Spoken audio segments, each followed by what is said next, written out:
প্রিয় দেশবাসী, আসসালামু আলাইকুম। আজ আমাদের পুরো জাতি গভীর শোক ও বেদনায় নিস্তব্ধ। দেশের গণতান্ত্রিক রাজনীতির শীর্ষ নেত্রী, সাবেক প্রধানমন্ত্রী ও বিএনপি চেয়ারপারসন বেগম খালেদা জিয়া আর আমাদের মাঝে নেই। ইন্না লিল্লাহি ওয়া ইন্না ইলাইহি রাজিউন। বেগম খালেদা জিয়ার ইন্তেকালে আমরা গভীরভাবে শোকাহত ও মর্মাহত। তার মৃত্যুতে জাতি এক মহান অভিভাবককে হারিয়েছে। এই গভীর শোকের মুহূর্তে আমি তার পরিবারের সদস্যবৃন্দ, রাজনৈতিক সহকর্মী এবং অগণিত কর্মী সমর্থকদের প্রতি সমগ্র জাতির পক্ষ থেকে আন্তরিক সমবেদনা জানাচ্ছি।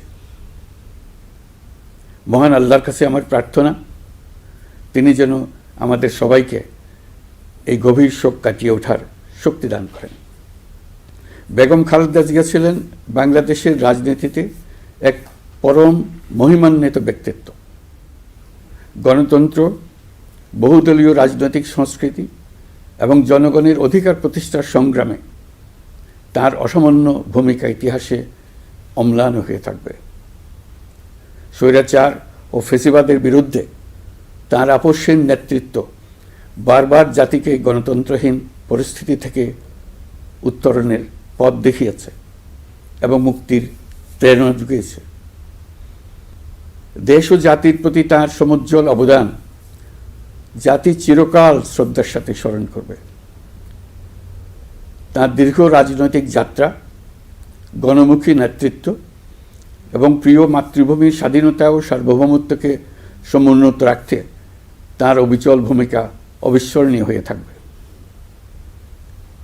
এমন একজন মহান দূরদর্শী ও নিখাদ দেশপ্রেমিক নেত্রীর শূন্যতা পূরণ হবার নয়।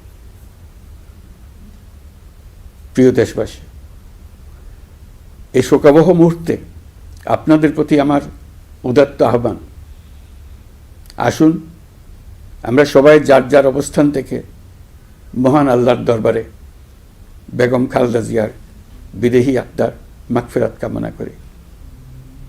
একই সঙ্গে জাতির এই কঠিন সময়ে আমরা যেন ঐক্যবদ্ধ থাকি। শোকের এই সময়ে কেউ যেন অস্থিতিশীলতা বা নাশকতার অপচেষ্টা চালাতে না পারে।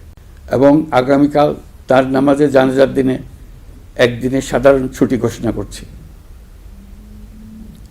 নামাজে জানাজা সহ সব ধরনের শোক পালনে শৃঙ্খলা বজায় রাখার জন্য আমি সবার প্রতি বিনীত আহ্বান জানাচ্ছি। প্রিয় দেশবাসী, আমি জানি আপনারা সবাই এই সময়ে অনেক আবেগাপ্লুত। আমি আশা করছি শোকের এই সময়ে আপনারা ধৈর্যের পরিচয় দেবেন এবং তার জানাজা সহ সকল আনুষ্ঠানিকতা পালনে সংশ্লিষ্ট সবাইকে সহযোগিতা করবেন। মহান আল্লাহ তাআলা আমাদের সকলকে ধৈর্য, শক্তি ও ঐক্যবদ্ধ থাকার ক্ষমতা দেন। আল্লাহ হাফিজ।